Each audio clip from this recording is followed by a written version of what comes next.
Assalamualaikum warahmatullahi wabarakatuh dan salam sejahtera, salam satu Malaysia. Saya akan mengetuai kumpulan ini untuk membentangkan kursus tajuk di bawah kursus Undang-Undang Jenayah Syariah di Malaysia, kod kursus SYI 42102. Pensyarah kursus kami ialah Yang Berusaha Ustaz Ahmad Farid bin Ibrahim selaku pensyarah kanan Fakulti Pengajian Kontemporari Islam. Okey, kita akan tengok kepada ini nama ahli kumpulan saya, Zuhair, Muaz dan juga saya sendiri. Ini adalah koresponden email saya. Okey, jadi saya bertanggungjawab untuk membentangkan berkaitan dengan pengenalan. Jadi, yang pertama ialah peruntukan kesalahan jenayah syariah melalui Akta Kesalahan Jenayah Syariah Wilayah-Wilayah Persekutuan 1997. Jadi inilah tajuk pembentangan kami berkaitan dengan peruntukan kesalahan liwat dan musahafah. Akta ini juga dikenali sebagai Akta 559, kalau ikut aturan dalam Parlimen, itulah akta dia yang disusun. Ini berkaitan dengan liwat dan musahafah. Seksyen 25 peruntuk jenis kesalahan dan bentuk serta had hukuman untuk liwat, manakala Seksyen 26 peruntuk jenis kesalahan dan bentuk serta had hukuman untuk musahafah. Akta ni hanya terpakai di wilayah Persekutuan, Kuala Lumpur dan Putrajaya dan serta Labuan. Berdasarkan Seksyen 1/2 Akta 559 ini, liwat musahafah termasuk dalam peruntukan bahagian yang keempat, iaitu kesalahan yang berhubungan dengan kesusilaan. Peruntukan bentuk hukuman dan hak bagi kedua-dua kesalahan liwat dan musahafah ini, yang pertama ialah denda tidak melebihi RM5,000 Malaysia, hukum penjara tidak lebih 3 tahun dan hukuman sebat tidak lebih 6 kali sekiranya disabit bersalah. Okey, baik. Jadi saya suka untuk mengkaitkan beberapa isu semasa berkaitan dengan isu liwat, isu kesalahan jenayah liwat, jenayah syariah ini. Jadi yang pertama kita lihat, walaupun ia bukan berlaku di wilayah persekutuan, tetapi ia memberi kesan kepada peruntukan kesalahan jenayah syariah liwat itu sendiri. Baik, kita tengok. Okay, yang pertama ialah bermula 21 Ogos 2019, Iki Putra bin Mubarak, seorang orang yang kena dakwa ni telah didakwa di Mahkamah Tinggi Syariah Shah Alam atas didakwa melakukan kesalahan liwat di Bangi. Maknanya ada pegawai penguatkuasa agama yang bertanggungjawab menangkap beliau ini. Jadi yang keduanya, dia didakwa di bawah Enactment Jenayah Syariah Selangor 1995 Seksyen 28 yang memperuntuk kesalahan jenayah liwat. Jadi Enactment Kesalahan Negeri Jenayah Syariah Negeri-Negeri dan Akta Kesalahan Jenayah Syariah Wilayah Persekutuan 1997 tidak ada banyak perubahan. Kebanyakannya hampir sama daripada segi bentuk kesalahan tersebut. Cuma hukuman tu berbeza. Jadi Iki Putra ni dia mencabar Seksyen 28 Enactment Jenayah Syariah Selangor 1995 ni, memandangkan dia buat kesalahan tersebut di Bangi dan DUN tiada kuasa mengubah undang-undang tersebut bercanggah dengan Perlembagaan Persekutuan. Jadi dia bercabar undang-undang ini dan permohonan dan deklarasi dibuat di Mahkamah Persekutuan untuk mencabar Seksyen 28 tersebut. Okey.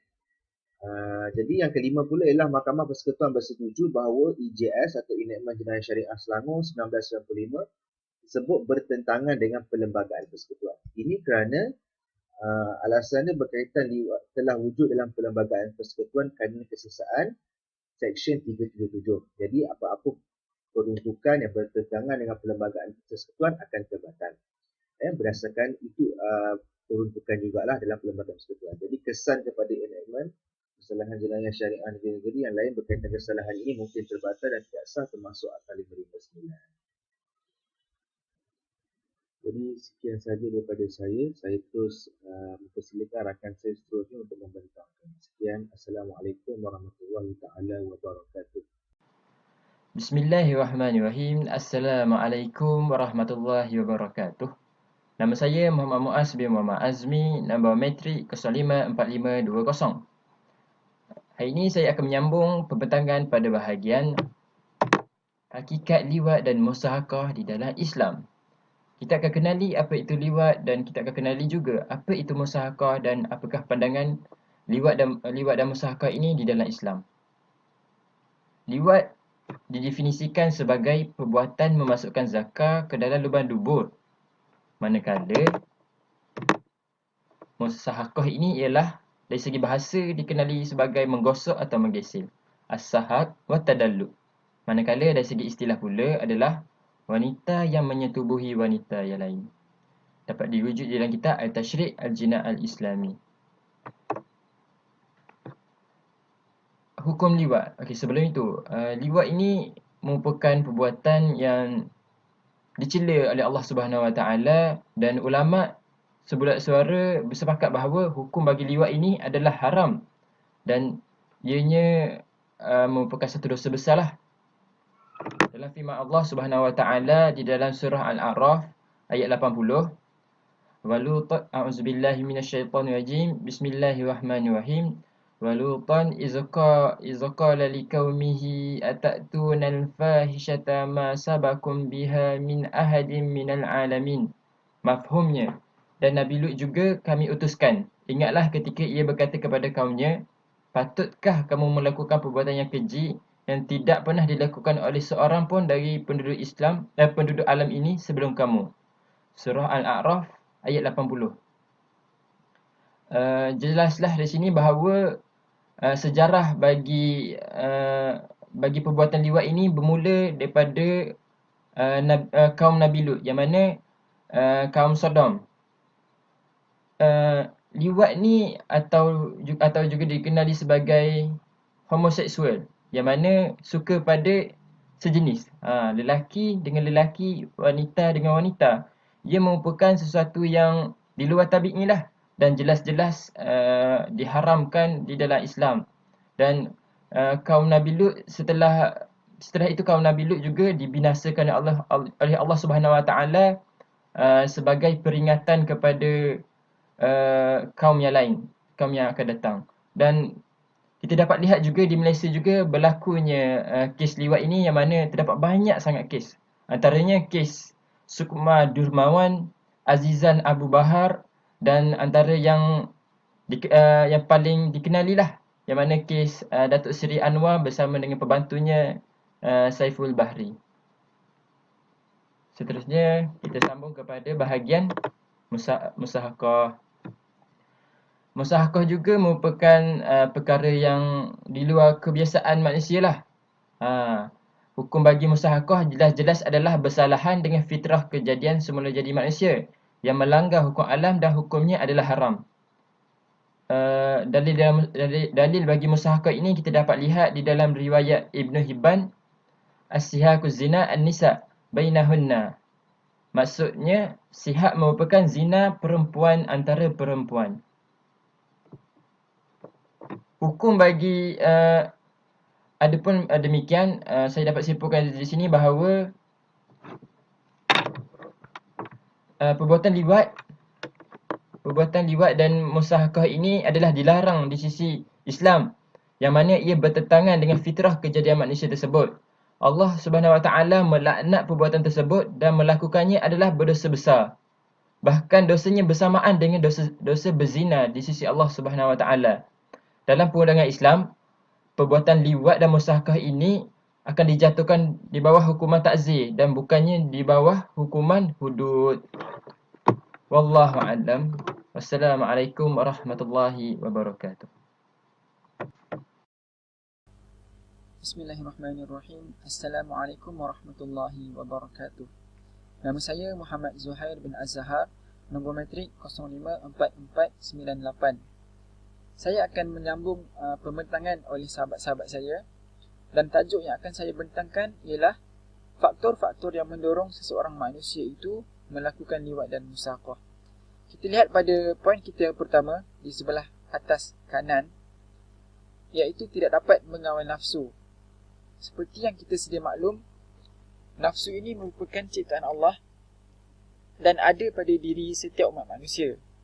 Dan kita sebagai umat Islam terutamanya wajib untuk kita mengawal nafsu itu, bukannya dikawal oleh nafsu. Hal ini kerana sekiranya kita terlalu mengikut kehendak nafsu, maka kita akan melakukan perbuatan ataupun melakukan perkara-perkara yang bercanggah dengan ajaran Islam. Kemudian kita pergi kepada poin yang kedua di sebelah bawah, tidak syukur dengan nikmat Allah Subhanahu Wa Taala. Allah telah memberikan kita nyawa anggota tubuh badan, Allah berikan kita makan, minum dan pelbagai lagi jenis nikmat. Tetapi masih terdapat golongan yang tidak bersyukur dengan nikmat Allah. Malah mereka merasakan nikmat yang ada itu tidak mencukupi, dan mereka juga ingin mengubah apa yang sedia ada pada tubuh mereka. Hasil daripada inilah yang menyebabkan ada golongan yang mengubah ciptaan, seperti mengubah jantina mereka, mengubah bentuk tubuh badan mereka. Dan ini adalah perkara yang sangat-sangat dimurkai oleh Allah Subhanahu Wa Taala. Poin yang seterusnya, poin yang ketiga, kemudahan media sosial. Media sosial ini adalah satu tempat yang sangat bermanfaat sebenarnya, kerana kita dapat berhubung dengan orang yang berjarak jauh dengan kita. Kita juga dapat mengetahui berita-berita semasa dan pelbagai lagi jenis manfaat lah. Tetapi ada golongan yang menyalahgunakan medium ini, iaitu mereka menggunakan media sosial sebagai tempat untuk mereka berkongsi perkara-perkara yang tidak elok. Contohnya, ada remaja yang mengirim kepada rakan-rakan mereka video-video lucah, gambar-gambar maupun tulisan-tulisan yang berusulkan pornografi. Dan perkara inilah yang menjadi kesukaan golongan-golongan LGBT, kerana dakwah itu sangat mudah untuk disebarkan melalui media sosial. Kemudian kita pergi kepada poin kita yang keempat. Di sebelah kiri, telefon pintar dan iklan produk. Telefon pintar merupakan gadget yang juga sangat bermanfaat sebagaimana media sosial tadi. Tetapi telefon pintar ini boleh menggunakan pelbagai jenis aplikasi, bukan sahaja media sosial, malah boleh menggunakan aplikasi-aplikasi lain seperti kamera, seperti storage dan sebagainya. Dan ini yang menyebabkan semakin susah untuk ibu bapa mengawasi anak-anak mereka, tidak kiralah sama ada lelaki maupun wanita, kerana telefon pintar itu boleh dikategorikan sebagai perkara yang privasi. Di dalam telefon pintar itu, mereka boleh menyimpan pelbagai jenis bahan yang tidak elok, dan bahkan mereka boleh menggunakan telefon pintar itu untuk merakam aksi-aksi mereka yang meniru aksi-aksi pornografi. Seterusnya, iklan produk. Ada golongan-golongan yang tidak bertanggungjawab. Mereka mengiklankan produk mereka dengan berpakaian yang tidak senonoh, berpakaian yang mencolok mata, semata-mata untuk mengiklankan produk mereka itu. Dan hal ini menyebabkan remaja-remaja yang menonton iklan itu berasa terangsang. Ini adalah perkara normal. Tetapi yang tidak eloknya ialah orang yang mengiklankan produk tersebut. Remaja-remaja yang melihat, yang menonton video itu akan berasa terangsang, dan mereka akan berasa ketagih, dan mereka ingin melihat lagi video-video yang seumpamanya. Seterusnya, poin yang kelima, kurang didikan tegas daripada ibu bapa. Ibu bapa ini juga boleh menjadi antara faktor seseorang itu terlibat dengan kegiatan liwat dan musahakah. Kerana walaupun bukan saya mengatakan bahawa ibu bapa itu yang melakukan liwat terhadap anaknya, tetapi perbuatan ibu bapa itu sendiri, kata-kata daripada ibu bapa boleh menyebabkan anak-anak mereka terlibat dengan kegiatan-kegiatan yang tidak elok. Sebagai contoh, terdapat ibu bapa yang mengeluarkan tutur kata kesat terhadap ahli keluarganya ketika sedang panas hati ataupun ketika sedang marah. Dan hal ini menyebabkan anak-anak mereka itu akan berfikir, sekiranya ibu bapa mereka boleh berkelakuan sedemikian, mengapa mereka tidak boleh? Hal inilah yang amat merisaukan kita pada masa kini. Kemudian, poin kita yang terakhir, tidak cerdik dalam membuat keputusan. Golongan-golongan LGBT ataupun mereka yang melakukan liwat dan musahakah ini juga berpunca daripada ketidakcerdikan mereka dalam membuat keputusan. Hal ini kerana mereka didorong oleh semangat inquiry ataupun semangat ingin tahu untuk melakukan perkara-perkara yang mereka tidak pernah buat sebelum ini. Hasilnya, mereka suka dengan apa yang mereka buat walaupun benda itu tidak mendatangkan sebarang manfaat. Malah kita sendiri tahu, sudah banyak diceritakan di dalam berita dan sebagainya, liwat dan musahakah ini boleh mendatangkan penyakit seperti HIV dan juga penyakit mental. Mungkin ramai yang tidak tahu, tetapi sebenarnya mereka yang melakukan liwat dan musahakah ini mempunyai sakit mental yang mana mereka tidak berasa malu untuk melakukan perbuatan-perbuatan di luar tabi'i. Ini adalah rujukan yang kami gunakan untuk membuat kajian terhadap tugasan yang telah diberikan kepada kami, iaitu Panduan Umum Undang-Undang Jenayah di Malaysia, Criminal Procedure in the Sharia Courts, dan juga At-Tashri' Al-Jina'i Islami Muqaranan Bil Qanun Al-Wada'i. Kami juga merujuk di www.parliament.gov.my. Sekian sahaja pembincangan daripada kumpulan kami. Semoga apa yang disampaikan mendatangkan manfaat kepada semua. Sebarang silap tutur kata daripada kami mohon maaf. Semoga Allah memberkati usaha kita semua untuk sentiasa menuntut ilmu, insya-Allah. Assalamualaikum warahmatullahi wabarakatuh.